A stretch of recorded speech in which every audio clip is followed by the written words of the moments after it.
Je vous en parlais quand je vous ai parlé de consommation de drogue aussi plus tôt, là. La dopamine, c'est une substance qui est naturellement produite par notre cerveau.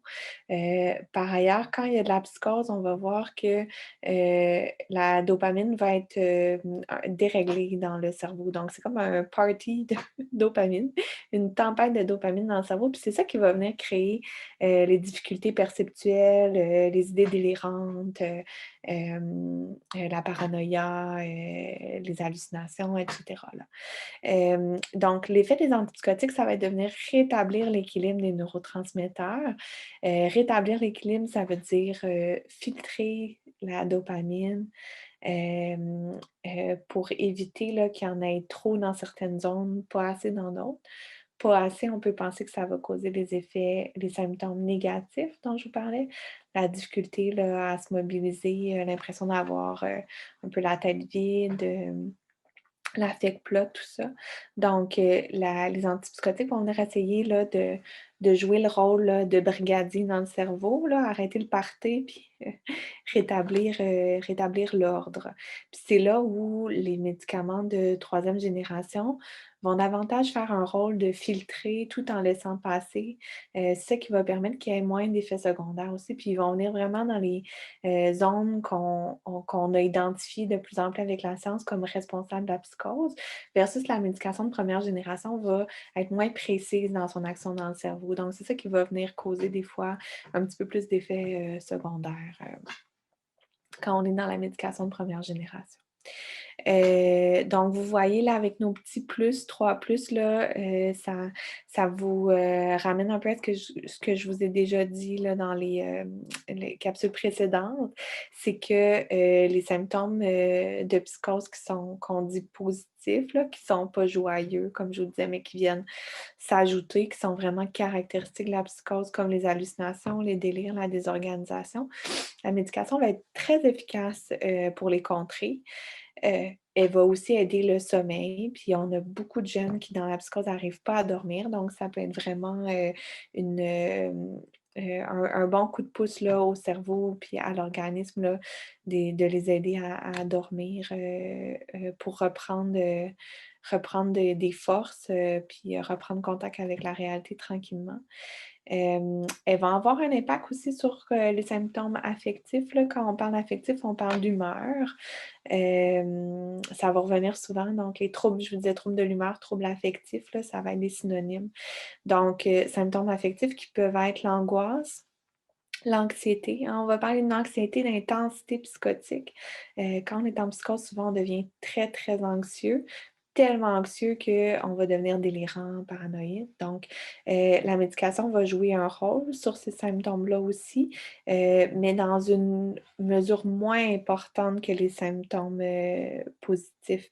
Donc, c'est pour ça, que des fois on va, venir, ajouter un stabilisateur de l'humeur quand on se rend compte que c'est pas suffisant pour les patients. Par exemple, s'ils deviennent très, très déprimés, par la suite. Ouais, en gros, c'est ça.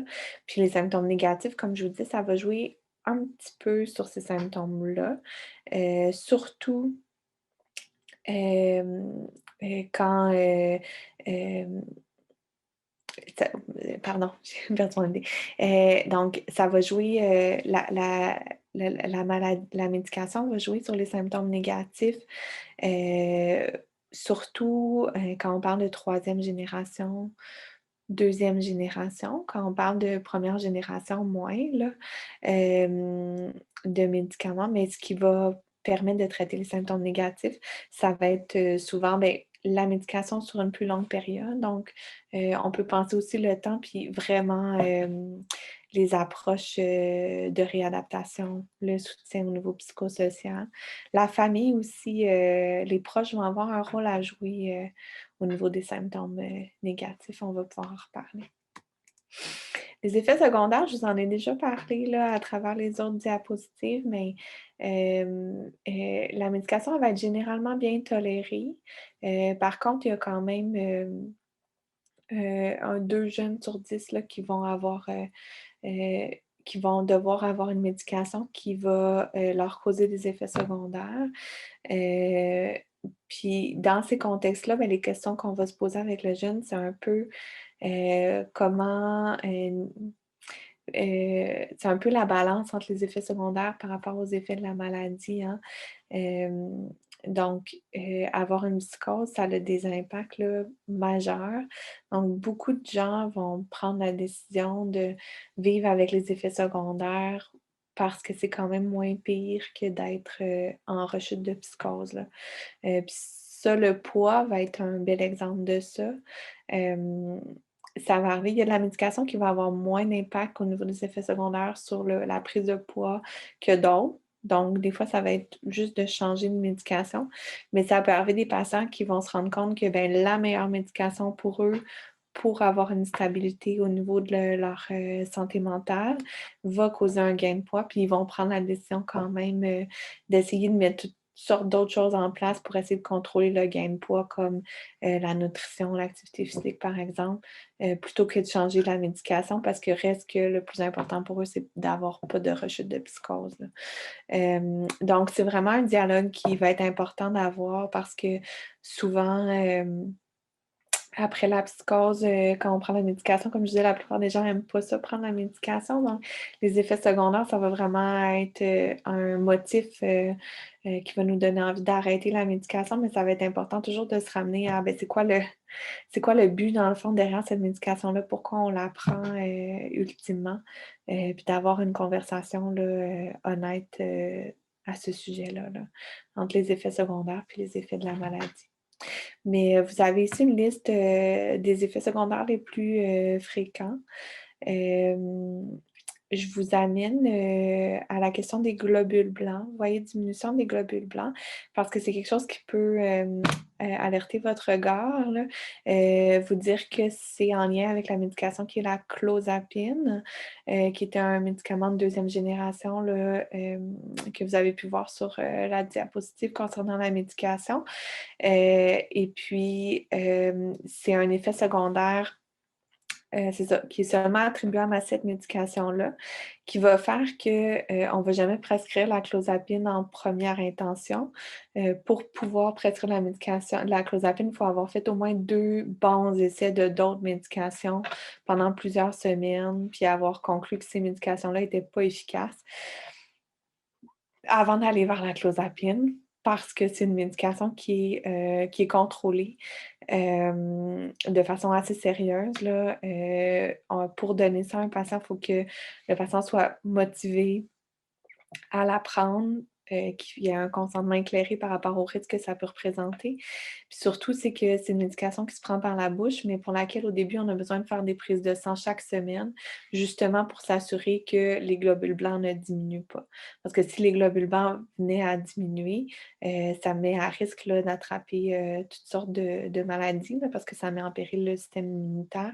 Donc ça devient, risqué, puis il faut, arrêter la médication. Donc, c'est vraiment une surveillance qui est très, très serrée, là, puis qui est encadrée là, au niveau des pharmacies. Là, la médication va seulement être fournie aux patients lorsqu'on sait que les prises de sang ont été faites puis que tout est beau. Donc, c'est très encadré, mais la clozapine, tu sais, vous pouvez garder ça en tête. Là, je vous disais, des fois, on ne le sait pas quand un premier épisode de psychose survient. On sait pas dans quoi on s'embarque là, clairement. Hem, Souvent, ben, ça va aller, relativement bien. Une première médication va être efficace, mais quand ça arrive que, on essaie une médication, ça fonctionne pas bien, on essaie une autre, ça fonctionne pas bien, ben, la clozapine va, être, des fois ça va pouvoir changer, la vie de certaines personnes, là. C'est parce qu'on a l'impression que rien fonctionne, mais la clozapine, c'est comme la super, médication, là. Elle peut faire vraiment, vraiment des différences majeures dans la vie de certaines personnes, là. Elle est très efficace, comme je vous disais, avec un profil d'effet secondaire un petit peu plus, sérieux. Donc, c'est pour ça que c'est pas donné à tout le monde, là, puis surtout pas d'entrée de jeu. Après ça, ben, comme je vous disais, les effets secondaires les plus fréquents, ça va être vraiment au niveau, de la prise de poids parce que la médication va augmenter, l'appétit, les lipides, les glucides. Ça aussi, c'est des choses qu'on va surveiller là, parce que c'est sûr que ça peut être dangereux pour la santé, hein. Ça peut, mettre à risque au niveau des maladies cardiovasculaires ou du diabète.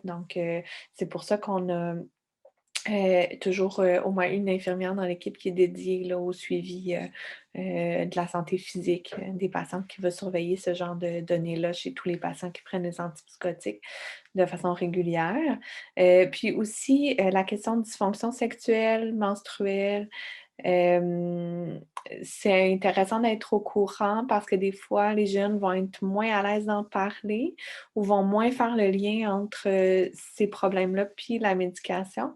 Ça peut les amener à vouloir arrêter la médication, sans en parler. Puis c'est important qu'ils en parlent avec le médecin, donc vous êtes au courant.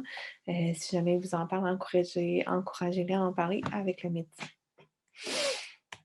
Ben, c'est ça. Le rôle des proches au niveau des effets secondaires, tu sais, pour favoriser le rétablissement, c'est vraiment d'essayer de ne pas dramatiser, de ne pas mettre l'emphase sur les effets secondaires que vous observez. Puis, j'ai toujours, on va le faire sans le vouloir, ça, dramatiser, mettre l'emphase sur les effets secondaires parce que ça peut être marquant. Tu sais, ça peut arriver un jeune qui prend un antipsychotique, puis là, oups, après 1 mois, 2 mois, il a pris, 20 livres. Fait que tu sais, ça peut être, ça peut nous choquer, nous surprendre, nous inquiéter. De la même façon, je parlais de, j'ai pas mis l'emphase sur, là, mais il y avait la question de rigidité musculaire, tremblement. Certaines médications, dont les stabilisateurs de l'humeur, par exemple, peuvent avoir ce genre d'impact-là. Donc, comme proche aussi, de voir notre enfant, jeune vingtaine, avoir des tremblements ou des muscles un peu raides, ça peut être vraiment surprenant. Donc, il faut faire attention aux réactions qu'on va avoir parce que, comme je vous disais, tu sais, les chiffres, là, c'est genre 50 à 70 là, des jeunes qui vont, arrêter la médication après un premier épisode de psychose. Puis en fait, on veut pas ça parce que ça les met à risque de refaire un autre rechute de psychose. 80 de chance, c'est beaucoup là. 8 jeunes sur 10, s'ils arrêtent leur médication dans la première année, ils vont refaire une rechute. Hem, qui dit rechute dit deuxième tsunami, deuxième raz-de-marée là, qui ramasse, la famille, le jeune, les amis, l'école, le travail, tout le kit.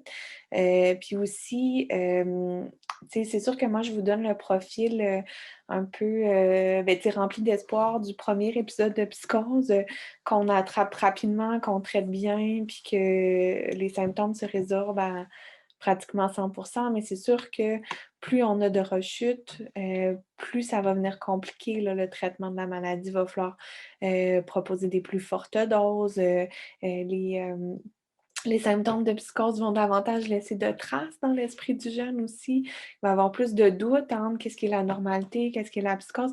Ça va rendre les choses compliquées. C'est important comme proche d'être à l'affût des effets secondaires, mais de faire attention que nos réactions à nous ne viennent pas contribuer au désir du jeune d'arrêter la médication. On va plutôt, l'encourager à consulter l'équipe traitante.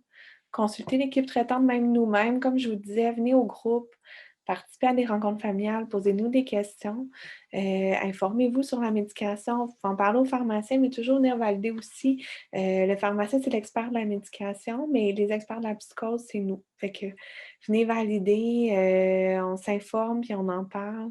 Puis comme je vous disais, le but des, psychiatres à la clinique, c'est vraiment, hem, de donner la plus petite dose efficace possible. Donc c'est pas de bourrer vos jeunes de médicaments, là, loin de là, parce qu'on le sait que des trop fortes doses, c'est pas bon non plus pour le rétablissement, là. Donc on va vraiment essayer de trouver ce qui est, efficace, en diminuant le plus possible les effets secondaires. Puis comme je vous disais, différents profils d'antipsychotiques ont différents Différentes molécules antipsychotiques ont différents profils au niveau des effets secondaires. Donc, si un jeune a des gros effets secondaires avec un antipsychotique, c'est pas perdu, là, on peut toujours changer d'antipsychotique pour essayer d'aller chercher une meilleure efficacité, ou une efficacité similaire, mais avec moins d'effets secondaires.